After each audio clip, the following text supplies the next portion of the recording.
Alright, good morning everybody. It's Saturday. We're just here at Target picking up some last minute snacks and everything, just in case. You never know. We're still expecting some hurricane force winds and severe winds, so we're just getting prepared.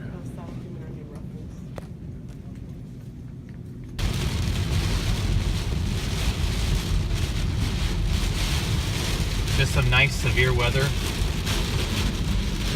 before a hurricane. This actually has nothing to do with Irma. This is just regular Florida thunderstorms.